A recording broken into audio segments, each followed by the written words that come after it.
Hello and welcome to the B-Roll Film Club. A movie review podcast without the pretentious critics.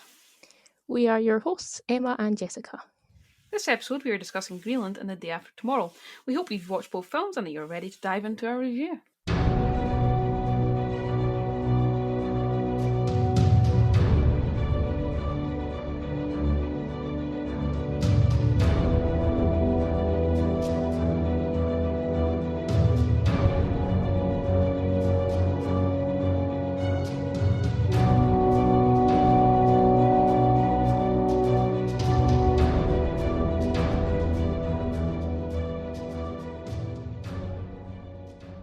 Before we get started, I'd just like to remind you that we announce our chosen films in advance on Twitter, where you can follow us at B-Roll Film Club.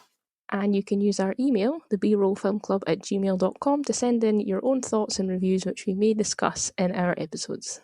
Lastly, before we get started, I'd just like to give you a spoiler alert that we will be discussing the films in full, which means we'll be going over any plot spoilers. So make sure you've seen the films. If not, make sure you watch them before listening to the rest of this podcast. Okay, so the first film up is Greenland. Do you want to give us your first impressions, Jessica? So, as a disaster film, I mean, they're always entertaining. It doesn't matter how bad they are. They're always good. I think everyone always enjoys watching them. So, I don't think it was the worst disaster film I've seen. Definitely not the best either. I think it's somewhere in the middle. I did really like the concept of the alert to the phone, because it just reminds me of, do you remember there was that missile alert that came, and I think it was Hawaii, and it was like a nuclear missile. Yes. They got told yes, and everyone like panicking, think they were about to die. Ever since that happened, like that plays on my mind all the time. I'm always like, what would I do if this happened to me? Yeah. Like, even like I'm at my work, it's like 3 a.m, and I'm just like, what if I get this message now? Like, I need to abandon my workplace and just drive home. Like, surely. Yeah. And it plays I for get me. you. So I like the fact that it used this, because that's something that stuck with me. And I don't know if maybe that kind of inspired the film slightly. I don't know. But I like that. That was really good. And I think that something that even after the film ended, I kept thinking about it. It was making me think about it even more, like, what would you do? As for the plot, I think it was very, very similar to 2012.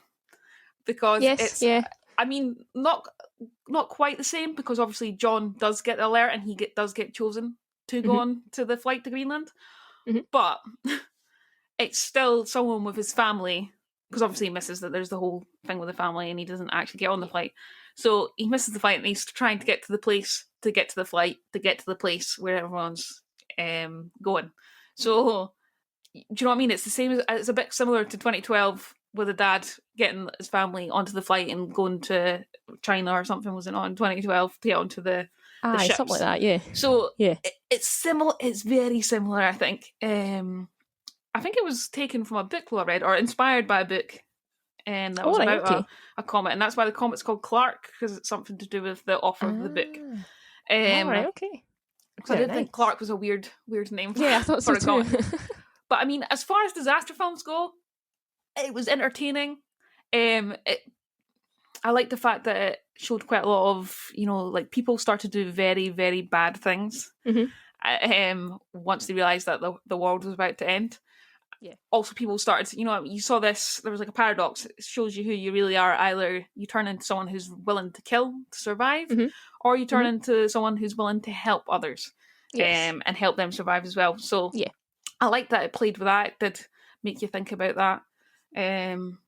But still, like, it could be improved, I think, and it was very similar to 2012. What about your first impressions? Like you said, it's just, I think it's like a standard disaster film. It's not amazing by any means, but it was still entertaining. I finished it and I was like, you know what, that was actually really good compared to some that I've seen. I think it's one of the best for a while. Yes, yeah. I liked how it showed like the best and the worst of humanity. That was a very nice touch, because you don't really see that, like, the best part in a lot of films. So that was quite nice. I like that. There was a shot at the end where they showed like all the destruction that the comet had made. I thought that was quite a nice touch for like the visual effects. I thought the visual effects were really good, because there was one bit, it was Florida. It had like a hole in it, so it was just all water. At that one part, I was like, you know what, that's a nice little detail. There was lots of nice details in it. Yeah, there's one little flaw in that though. They show when they're going over the cities. Mm-hmm. So you see Paris, which is recognisable. Yes, yeah. And then when you see the overview of like the world, it's gone. It's all underwater. Oh, right. So like there's a few things like that. Yeah. But I did like that, the fact that they were showing that the sort of the after effects of it reminded me a lot of our next film that we're discussing, The Day After Tomorrow. Yes. Because they keep showing from the ISS and that. So I like that it did show you how the world was looking afterwards. Yeah. So yeah, it was quite a rushed ending, I thought. Yes, because it was just like, 8 months later, and I was like, oh wait, what? Yeah. It was just, I think it was on like a radio or something, or a telly. Like, oh, it's been 8 months. Oh no, it was a radio. 9 months. Like, oh, is it 9 months or 8 months? Can't remember. I thought it was 8 right, months. I thought it was 9. But yeah, it was just like, oh yeah, it's less than been 9 months, and you would miss that if you weren't paying attention. You'd be like, wait, exactly, what? Are they going out right away? What's happened? Yeah. I also thought, did you not think there's so many obstacles in their way? And then I feel like getting onto the plane was too easy. Yes. And getting to Greenland. Like, there were so many obstacles before that. And then it was just like, oh yeah, we're on the plane, we're in Greenland, all good. Like, I mean, even the army, like, they had all the army officers at the start of the film that were making sure people that didn't have their the little code to get in weren't getting into the army bases and everything. And then all of a sudden they've hijacked the plane to Greenland, just landed there when they're not supposed to be, and then they just flag that Humvee or whatever it is down. And it just takes them like, just come into the bunker. We don't care. Yeah. That was a bit weird. that was a bit. Yeah. So yeah, I feel like they did so much at the start, and they were trying to cram so much action and different stuff into it. Yes. And scenes and scenarios that were coming up that by the time they got to them, they were just like, oh, we're running out of time. We really need to get on with this and just show you what's happened. They played up the drama and the stress a lot at the start, and then at the end they were just like, aye, on you go. Come in. Come away in. Exactly. Next, favourite scene? Is there any scenes that stick out to you? I like the scene where she goes to try and find Nathan at the camp, and typical like disaster film, the person's like, I don't know what you're saying, like, I'm trying to deal with this, but then somebody's like, come over here, like, just come and talk to me, and I was like, you know what, that was quite nice, I like that. Because you never really see that in films. It's always like the military being like, no, nothing to do with you, go away. Yeah. And then they were like, oh, you know what, come over here, come talk to me, like, we'll get it sorted. And they actually did help. I was like, that was a nice touch. Yeah. For scenes, I don't think any scene as a whole really did stick out to me, and this is the thing about the film. There's nothing that, you know what I mean? There's nothing that stuck out really in my mind. Nah. That, like, I was like, this is my favourite scene, this part of the film is brilliant. I get that. Although maybe if I was gonna choose, I'd maybe choose the scene where the couple steal the son. Yes. Can't remember the character's name, but Roy from The Office. When I like that because it shows, you know, how desperate people are to survive and what extremes they'll go to.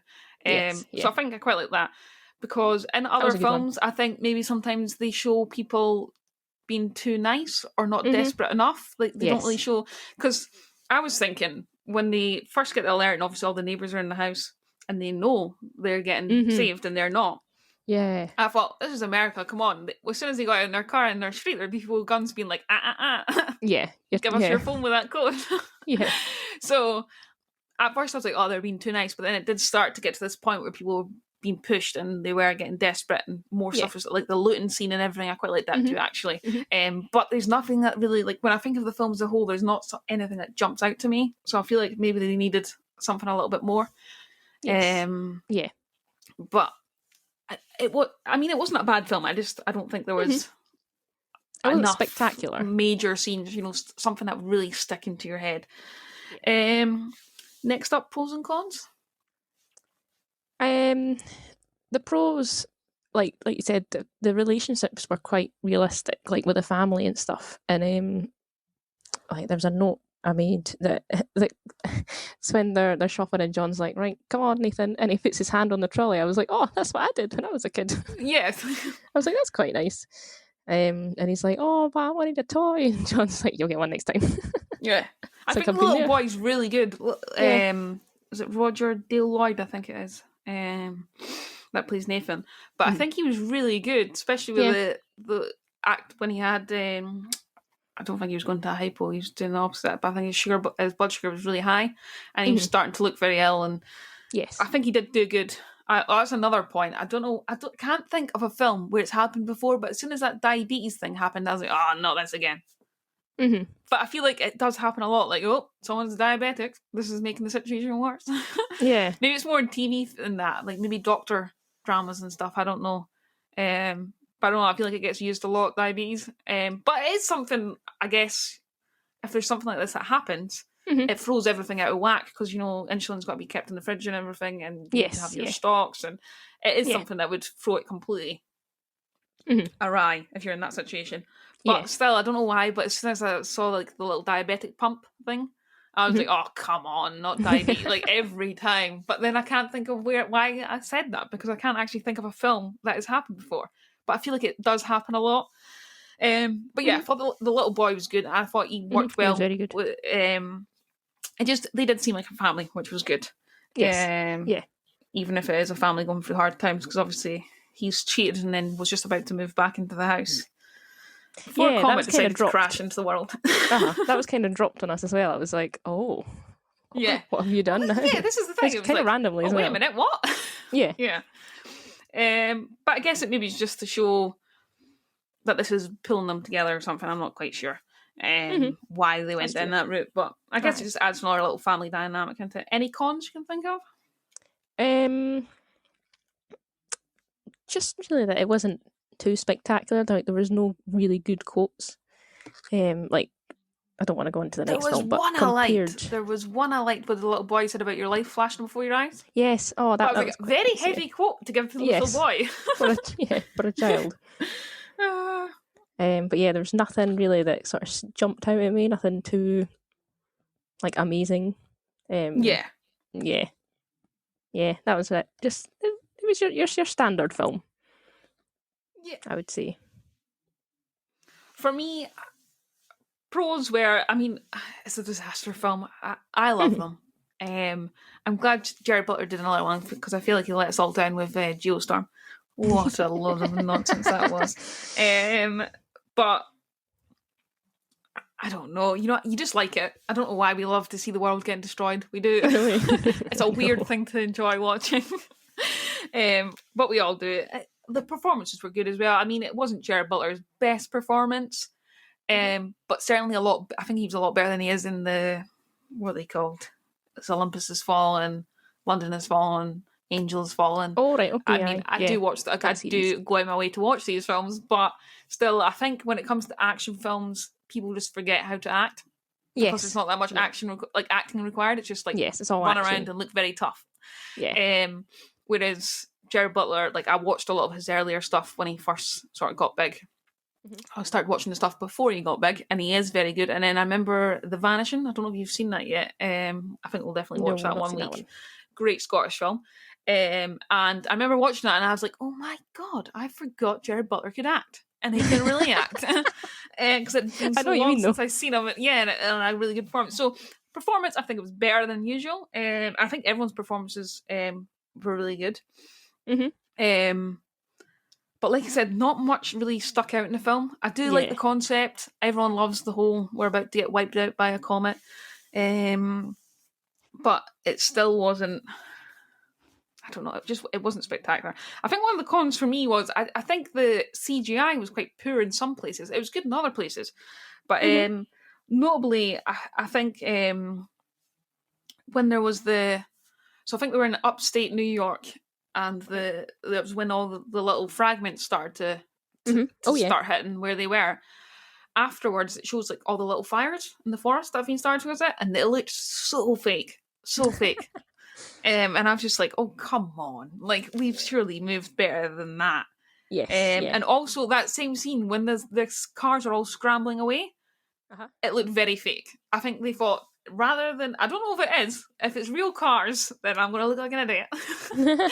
But it looked so fake. It looked like they had decided that it's going to cost us a lot of money to get lots of cars. Let's just CGI this real quick. And they did a little car scrambling, and it literally looked like little, what they call skeletrics. Oh right, aye. Yeah, I know what you mean. Did not look good.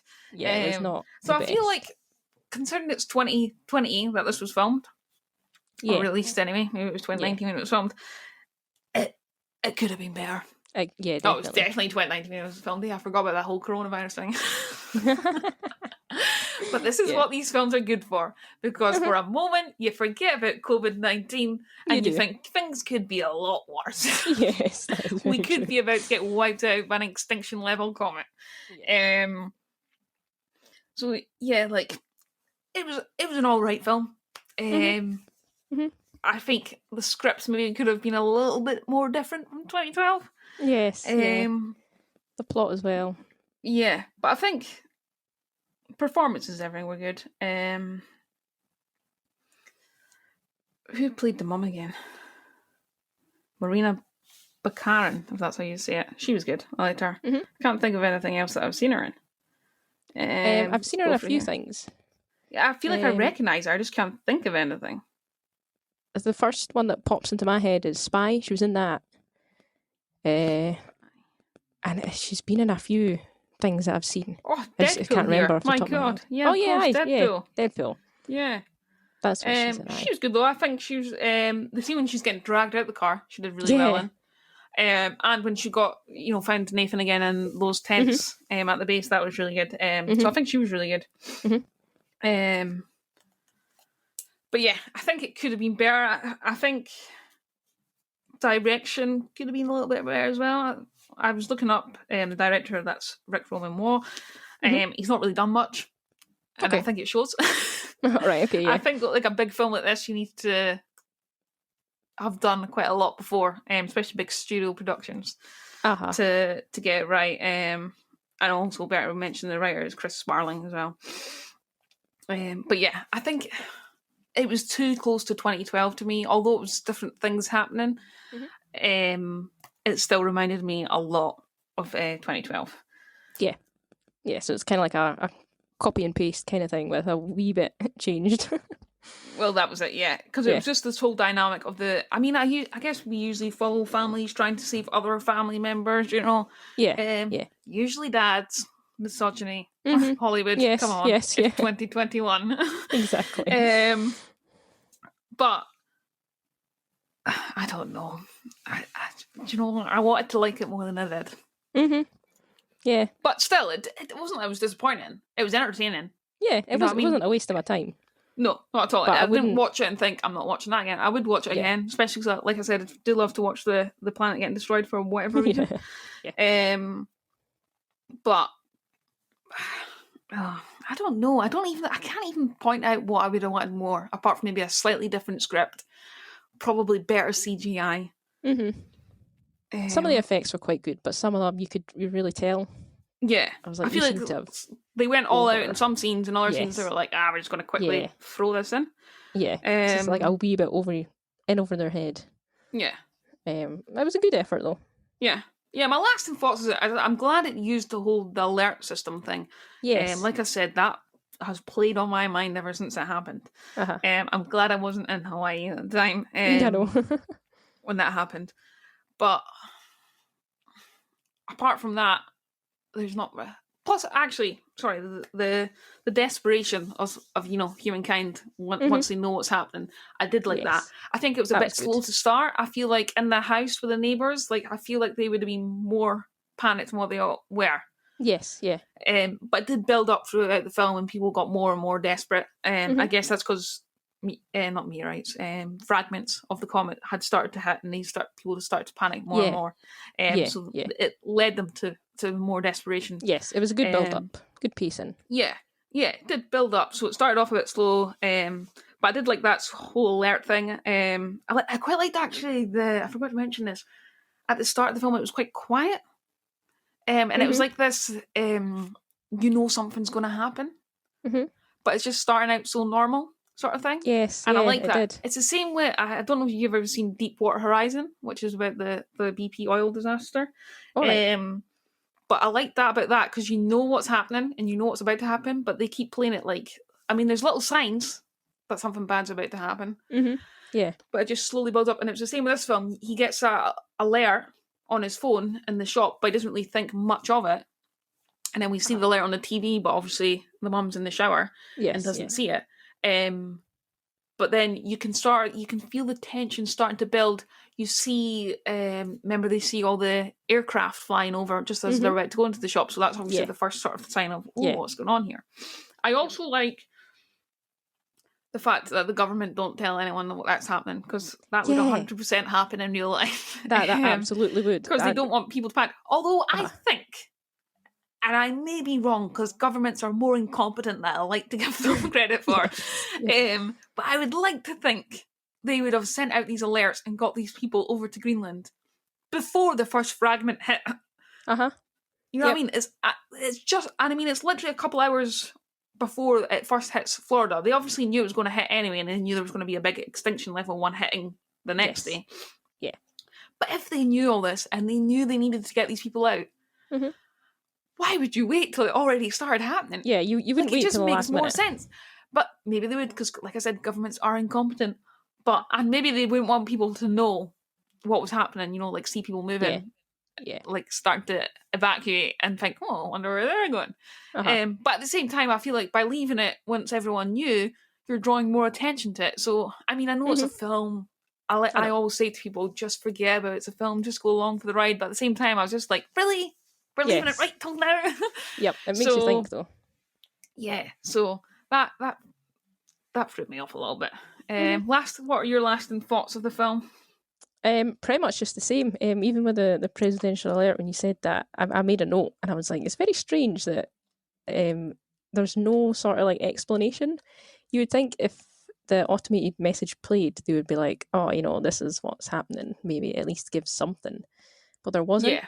Because if that came over my phone, and I would be like, oh, maybe just block this number. Nothing to do with me. Exactly. Yeah. There's always the chance. So it was very, I mean, the pacing was good at the start, but then, like we said earlier, it got really rushed towards the end. And then got very, at the very end. You know what I mean? Yeah. So in the middle of the film, everything was very rushed. Lots was happening, and at the very end, again, it was like, oh, what happened? Yeah. But I feel like they started off the pacing so well, and it just fell apart. Yep.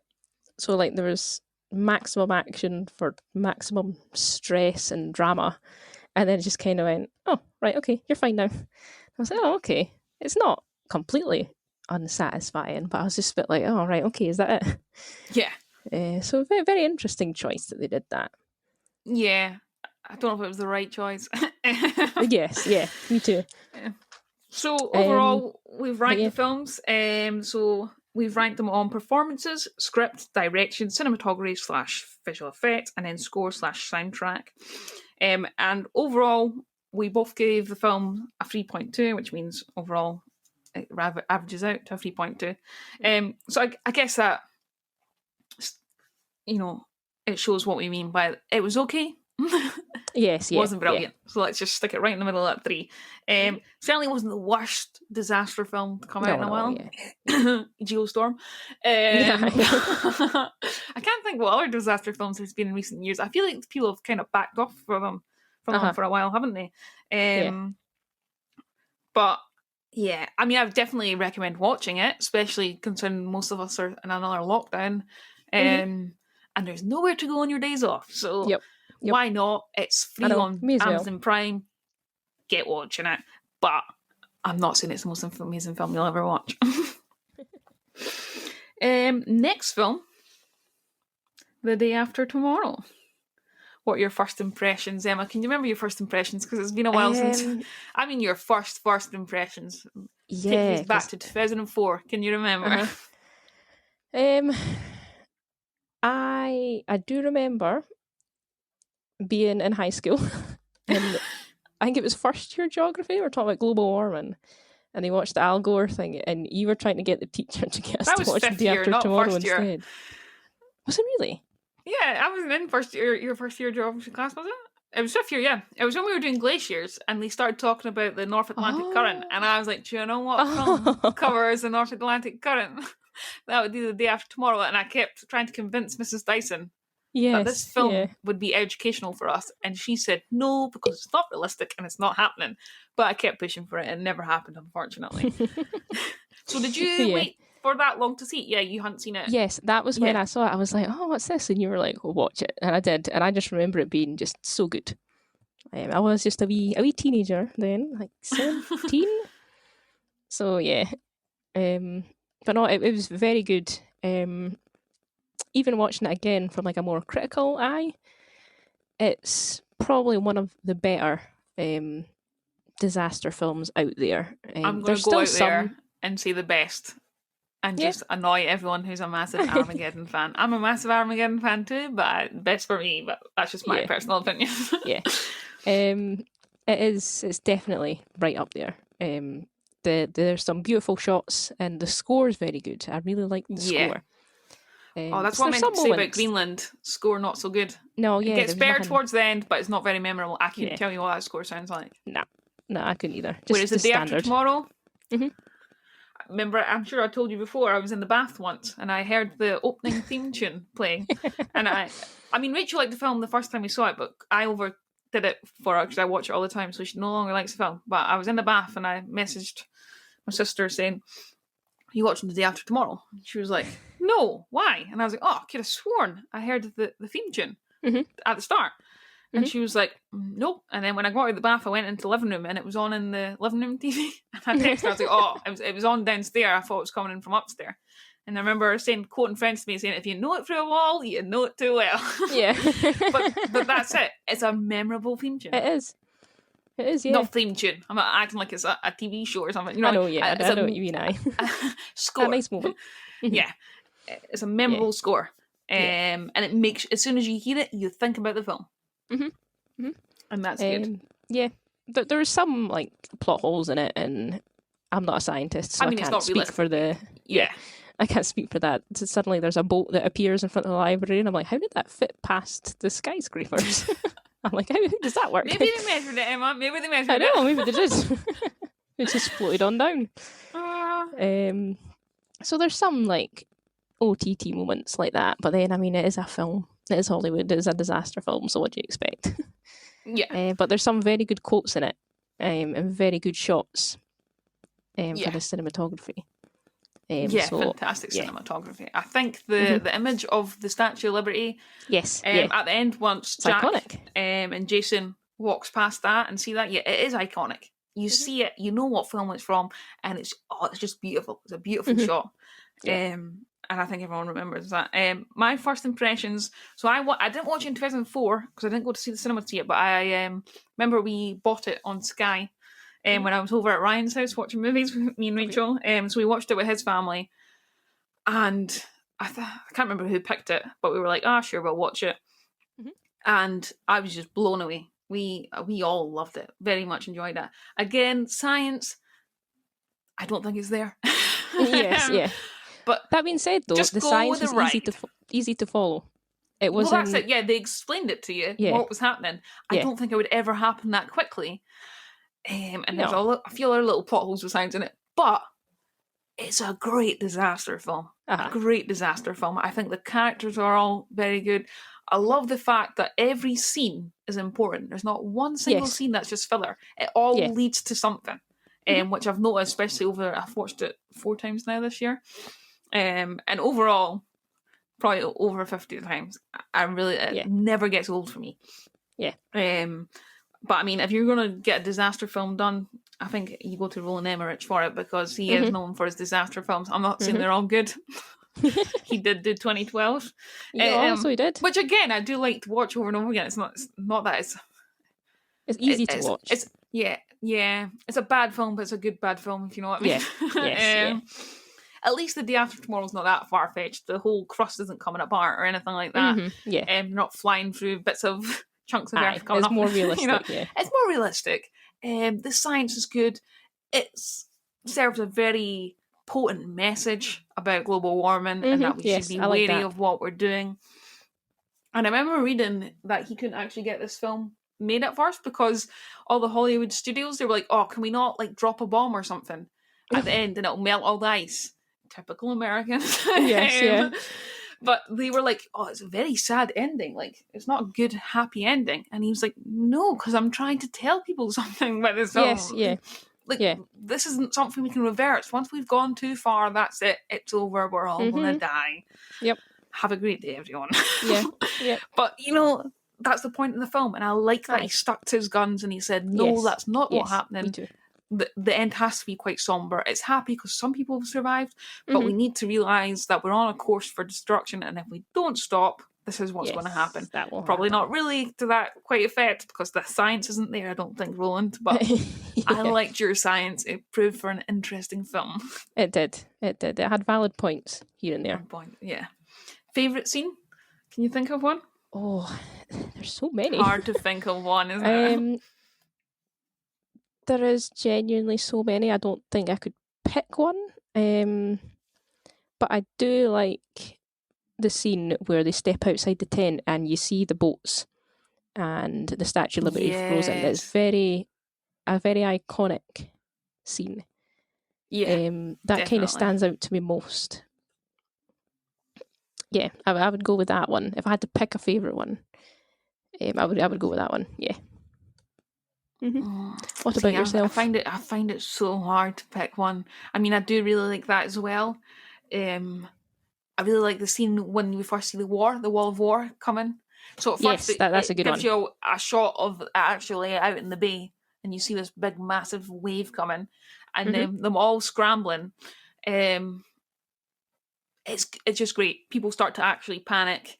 Yes, yeah. There's a lot of big action in that scene. I mean, they roll that big bus and everything. I don't know if I'm guessing that was CGI actually. I think so. I can't even. This is the thing. The CGI in this film for 2004. Yes, pretty amazing. It's very good, and it still holds up to this day. It still holds up. That's the thing. Watching it now, you're not like, oh, that's lame CGI. Like it still looks good.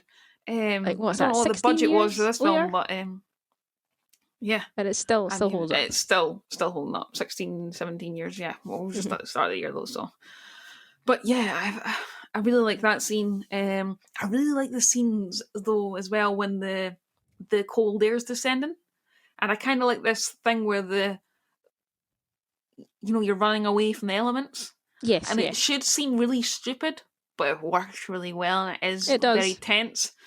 So I really like, and I like the fact that it cuts between Jack and Sam both running away from the cold coming in. I don't know what to call that. What's the actual term? I've seen this film so many times, I should know. I know I can't remember. You see it as well with the RAF pilots as well, don't you? Actually, that's really good.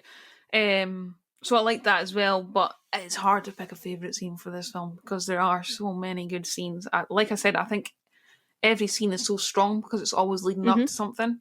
Yes, I mean, especially with the cut on Laura's leg. You see, so you see her doing it when they're out, and it's just as the waves coming. And then when she's getting booked, like she mentions the cut, you see her wince and she mentions the cut, and then it keeps building. You keep seeing like little things of it. So but you don't think of anything the first time you watch it. Or you're just like, oh, okay. And then you find out that she's got septicemia and she's really ill, and they have to go out to the ship.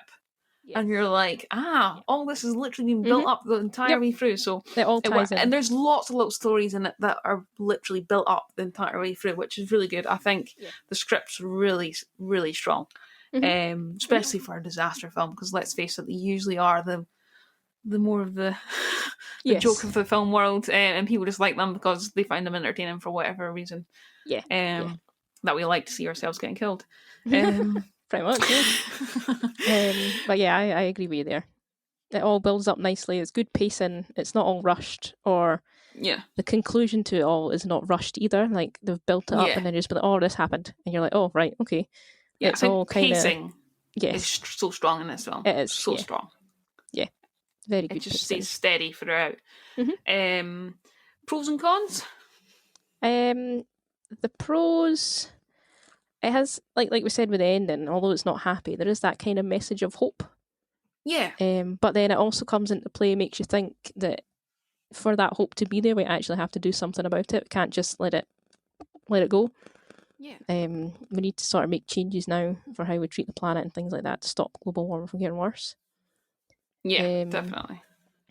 Pros, good pacing, good script. there's lots of good quotes in it that kind of tie into like the global warming as well, and how like the military or you would expect the government to handle it. Yeah. Because there's one bit where Jack's like, oh, you know, you need to get everybody to go to Mexico, and the vice president's like, Mexico? Like, are you crazy? He's like, leave policy to us, and the other guy's like, well, we tried that, and you didn't want to hear about it when it could have made a difference. And I'm like, yeah, exactly. You know what? That's a very good point. Very good point. Do you know what I like about the whole vice president's character? The fact that they kill the president, but they save the vice president, which a lot of people are like, oh, I wish he had died because he's been a bit of an idiot all the way through the film. But I like how they made him survive because he needs to learn from his past choices. Yes. And he needs to you deal don't with learn it a lesson if you just die. And you don't learn lessons from other people's mistakes. You learn lessons from your own mistakes. So it's good that the guy that was just like, oh, you're talking about 100 years away, it doesn't matter, we don't have money for it right now, we're not doing it. Even when you're like you said, he's talking about the vacations, you're just like, oh no, we can't do that, you're being ridiculous still. So then at least he gets to survive, outlives the president, and now he's suddenly in charge in a foreign country. Now, obviously he's not in charge of that country, I don't mean, but you know what I mean? He's in charge of the US, but he's sitting in Mexico. He's got a lot of lessons to learn, and he is very humble about it and the fact that he was wrong. And I like that. I like his end speech as well. I think that's very well written. So that's good. Cons? Like just some plot holes, like with the boat. Like, how did that get there? But then it also sort of raises the question from like a realistic point of view, like what must the cleanup be like to get rid of all those cars and overturn buses and everything in New York? So I like what you're thinking about. How are they going to clean this up? I'm like, how would you deal with that once all the ice is melted and everything? I think it's going to be a long time till the ice melts anyway, so yeah, that's true. They've probably got a few 100 years to think about that. yeah. So it's not entirely like a con. I think I made a note of something. I mean, there's some moments like that one that's quite unbelievable, but then you're like, it's a disaster film, it is Hollywood. So for the Hollywood factor, you could sort of see that's why they've done it. Yeah. But yeah, nothing much else, I don't think. One thing I was going to mention about that part where everything's freezing. Very impressive, and I really liked it. But it's very convenient that it avoided and just followed the characters rather than like completely taken over. So it was like two sort of streams were sort of racing towards each other as the characters ran, and when the characters changed direction, that's when they met up. I'm like, surely that would all go from like one direction. So it just it adds to the drama and the stress of the scene though, which is good. Yeah, I think the issue is always the science for plot holes. You know, it's always the science that you think that doesn't quite add up. No, but you doesn't take away from it. Yeah, it doesn't take away from the film or anything. It's just like, oh, that's quite convenient. I think sometimes you just need to accept the world that the directors put you in. Yes, and they explain the science even though it's wrong. I'm saying it's wrong. Maybe I'm wrong. I'm not a scientist. I don't think it's right though. It's the same with that story about the mammoth. Oh yeah. So I really loved that story, so I looked up that story. Like, is this true? It's not. So the mammoth wasn't frozen alive. It was, I think it was eating, and then it's fallen into I don't know what you call it, a crevasse or something, and then water or cold mud has fallen on top of it, and that's what's preserved it. Not that it's frozen instantly, but that story does lead to what's happening when you see the RAF pilots freezing. Yes. So it's there for a reason, but it's not true. Yeah. At least it's explained and tied in. At least they made the effort. For me, like, pros would be, like you said, the script's very well paced. I think it's very good. I like the fact that it shows you all around the world, and it's not just America. Although it does focus heavily on America, like all films tend to. I mean, at least it shows you the other stuff. And even if it doesn't show you, it's like little news clippings you hear as well, like the cyclone in Australia, and you start, you know this is happening worldwide. It's not just isolated to the States. So it builds this up very well. I love the fact that they keep going to the ISS. Because then you get those very cool shots of the world and what's happening with the storms, how it looks. I think that's great. The scene with the tornadoes. Now, this is where Rowan starts to go over the top. Usually I would slate it, but I love this scene. I don't know why, but I'm obsessed with tornadoes, probably because we don't get them here, so to me they're amazing, because they're not going to destroy my home every year. Yes. But I love them. I think they're really cool. I don't think two tornadoes can join up. Maybe they can, I don't know. Yeah, but it's an amazing scene, and I love the scene.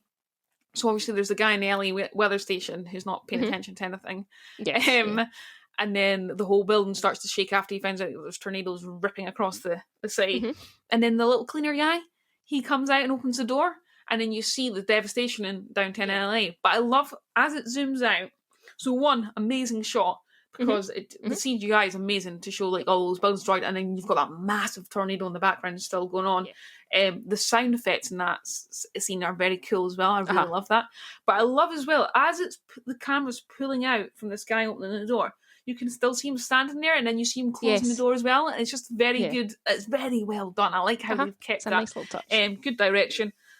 I think direction's actually very good, because like I said, Roland Emmerich's not always the best. I mean, he is the disaster movie guy. He's the guy you go to for a disaster movie.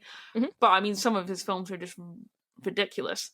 But I think in this film, so good. The things he focuses on, I think, like, is it not? I'm sure it's when Jack's just getting into New York, he stumbles across the dead bodies, and you see that it's the policeman that's got the scarf over his hat. Yes, you can tell. And you, although he's all frozen over, you can tell it's him. And I just like how they show that. And there's just lots of different things where he puts the camera on and shows you, and it's just so well done, and it just connects the whole film together, all the scenes together. And I did really like that. I agree with that. I think the only cons are the science. It's just not there, but I'm willing to say, okay, this is the science you've given me in the film, so I'm just going to follow it. And who cares if it's not actually true? Yeah. Also, the CGI, the only thing it's put on is the wolves. I remember I read, and do you remember the Sky Mag you used to get, the Sky magazine? Yes, yeah. I don't know why they stopped that, but I remember when this film came out onto, it wasn't Sky, what's it called? Sky Box Office. It was back then. Oh, you bought films off of, they did like an overview on it, because obviously they wanting you to buy the film. And I remember after I watched it, I read about it, and apparently, I don't know if this is true or if I've filled in some gaps in my memory, because this was 2005, so I mean, I was how old? Like 13 or something. But I read that they initially did have wolves, but they couldn't get them to act like ferocious enough, because obviously they were like trained wolves. So they ended up using collies and CGIing over them. And that's why that's quite poor. And obviously CGI for fur back then wasn't that great. No, obviously it's a lot better now. Not that the person that made Cats knows about that, but that's very true. Oh, sorry. uncalled for, but as we said, but fur has got a lot better. Especially Twilight. The wolves in Twilight were pretty good. For its time. For its time, it was very good. Yeah, it wasn't too long after, actually, was it? But yeah, I think that's really the only cons that I can pull out of this film, because it is so well put together. Maybe also I was thinking, and I think this every time I watch it, and I can't really think of what other films I've seen Dennis Quaid in, apart from that Parent Swap film with Lindsay Lohan. But I can't think of any other films I've really seen him in. But to be honest, I don't think he's the best at showing emotion. You know what I mean? Like, I would say he's not the best actor, but at the same time, I cannot imagine anyone else doing that part. But I feel like he could have been better. So maybe that's another con, but at the same time, I don't know who else I would replace him with, because I feel like it doesn't ruin the film for me, so it's not really an issue for me. Jake Gyllenhaal is very good. I think this was the first film I've seen him in. And I think me too, yeah. How old is he supposed to be now? 17, I think it is, isn't it? I think so. Because he says my 17-year-old son knows more science than Yes, are 17-year-olds allowed to fly by themselves in America? Because I thought you weren't an adult until 18. So you're not allowed to fly here until you're 16, because that's when you're an adult. Like, by yourself. That's what I thought, anyway. Because they don't seem to have a chaperone or anything with them. Yeah, I think you need to have a chaperone or something, or you need somebody to escort you somewhere. Yeah, and they don't seem to have that, which is a bit weird. Although maybe because it was with the school, they had like the teacher, but the teacher was just never shown. Yeah, but I think it was weird that she was never shown. Because, wait a minute, no, because there's no one even... Because remember, he phones his dad and he says, oh, it's fine, we can't get a flight back out, but we're staying with this boy. Right, yeah. That goes to the school. So, that's just a bit kind of odd. sent and left. I went off on a tangent here because what I was actually going to say is he actually does look quite young because usually in films they look way older. I mean, he's still, I think I worked out he's 24 or something at the time. So still way older than 17. But he looked quite young compared to the rest of them. And I think he's really good in this. I really love that scene as well when he's pleading with everyone to stay at the library and they're not listening to him. Yeah. He just I think it's weird how many people don't listen to him. I know. You know, there's only a few people that stay. I mean, probably because they didn't want too much cast in the I know, main film. That's true. But I mean, I don't know. I think I'd always stay and hunker down. This is what I was thinking when I was watching Greenland. I was like, but I don't know if I would go through all this to try and get on a plane. Like, it's my last few hours alive. Leave me alone. I'm gonna chill. I'm not driving to Canada to catch a bloody little plane to Greenland. Oh, by the way, that plane couldn't go to Greenland. I read that. All right, okay. It can only travel half of the distance that it had to without fueling. That just came into my mind. Stop slating Greenland, Jessica. You liked it. This thing, I liked it, but I like to slate it. But yeah, I like Jake Gyllenhaal in this film. I think he was really good.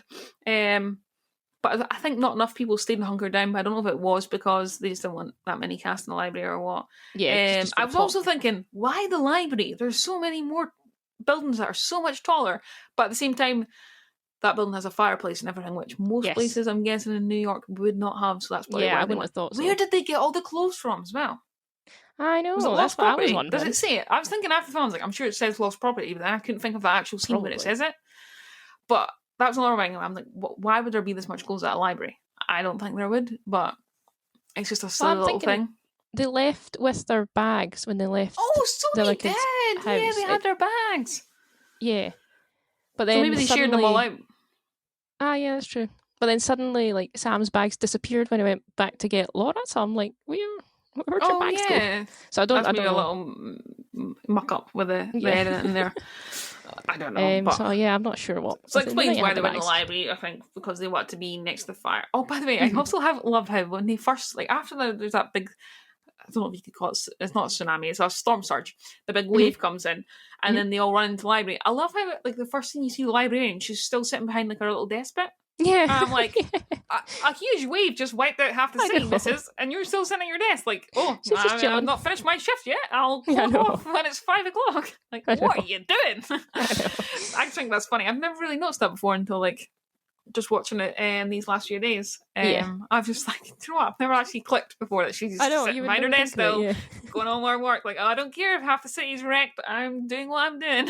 Like, I'm doing my shift. I'm a librarian. Yes. I'm quite surprised you didn't have her going shh to, like, the police when they were trying to be nice. Very true. Also, another thing that I thought of, like, they're all sitting chittering in that little room in the library, and I'm just like, why are you sitting so far away from the fire? Like, move the sofa closer. Yeah, pull everything that closer. Means, I'm just like, that's the whole point. What?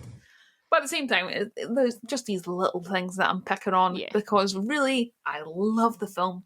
I think it's awesome.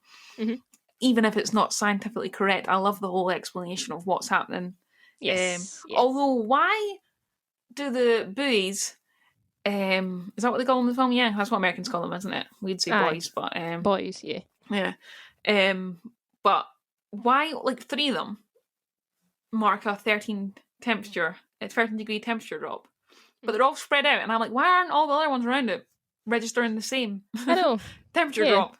Like, surely, maybe not. Maybe it's to do with currents. I don't know. Like the currents colder or something. I don't know.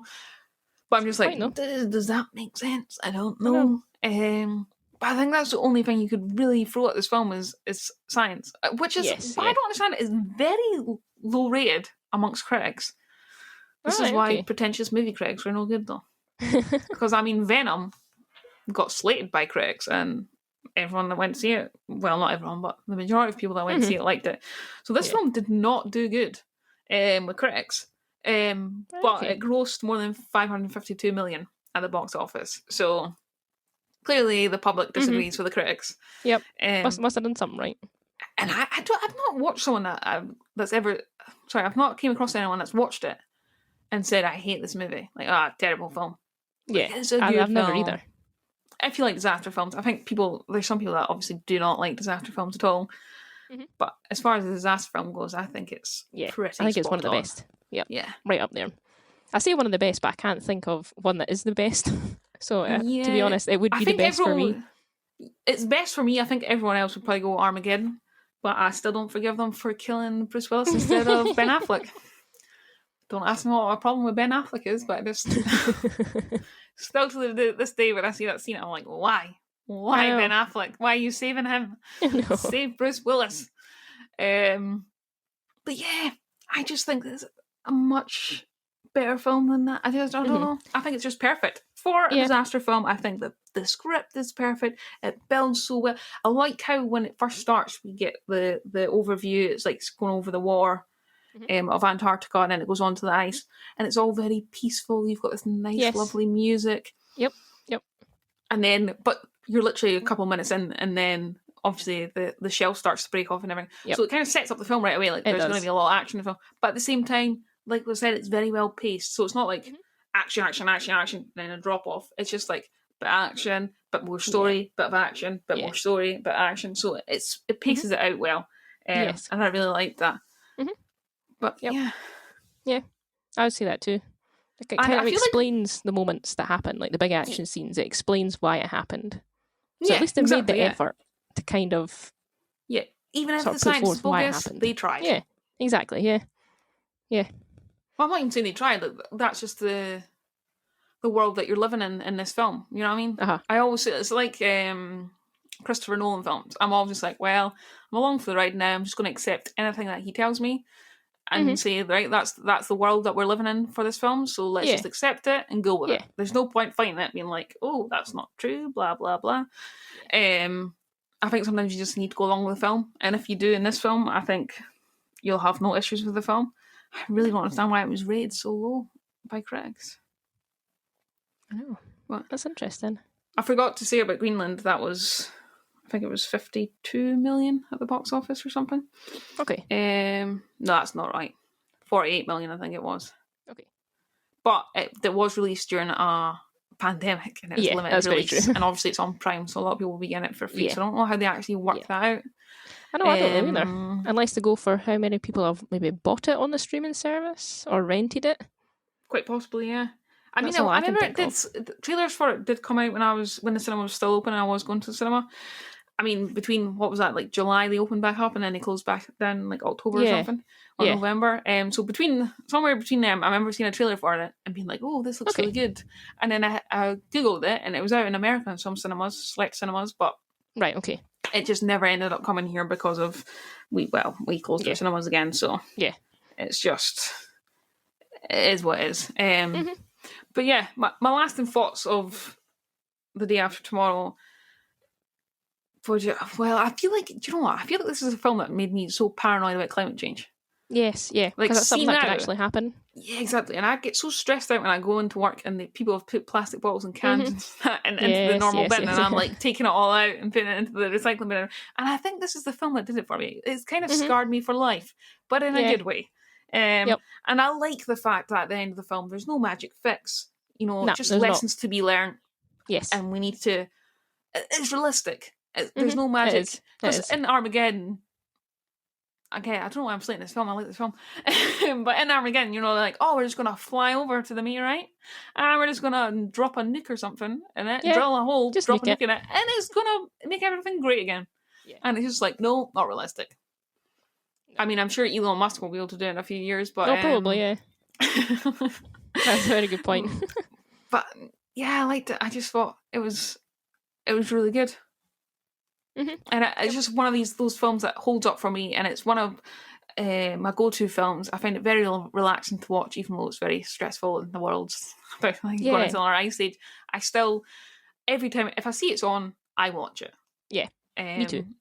And it's now nice to have on in the background. Yeah, now that it's on Prime, I'm going to watch it all the time until it goes off again. I need to actually download it before they take it away, and then I'll always have it. But yeah, I just think it's a really good film, really well thought out.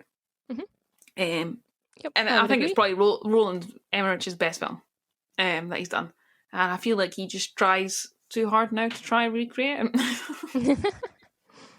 That's fair enough. Because all the other films are quite lame. Oh, I do love to watch the 2012. I don't know why. When I watch it, I'm like, this is so ridiculous and over the top. Yeah, I've not seen that in a while. You go back and watch but it. I still will watch it again. Yeah. But yeah, I just think this is the best film. Yep, I would agree. It's a very good film. So our ratings. So let me pull them up. So overall, I gave it a 4.5 and you gave it a 4.2, which, with rounding up, gives it an average of 4.4, which I think's very well deserved, because I don't think there's only a few things you could take.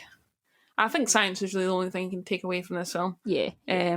Like we've already discussed, but it was a good film. I like how they also had flipping between Jack's journey to go get Sam, then you had Sam in the library, and then you had Professor Rapson as well at the Headland Centre and the ISS. So there was all these people that was flicking between. Yep, lots of different viewpoints. So it's shown from different viewpoints. So you had Dr. Rapson checking in with Jack and telling him what was going on over on the other side of the world. So I really liked, the other side of the Atlantic, really. But I don't think you could really fault it that much. I think critics are just really pretentious. Yes, yeah. Says I'd me. say that. Wait till we do a Christopher Nolan film and then my pretentiousness will come out. I look forward to it. Yeah. Well, I think that's everything then. Unless you have any other points you all good? No, nothing else. That's it. Okay, well, this was our first episode. Hopefully we'll get a little bit better organised.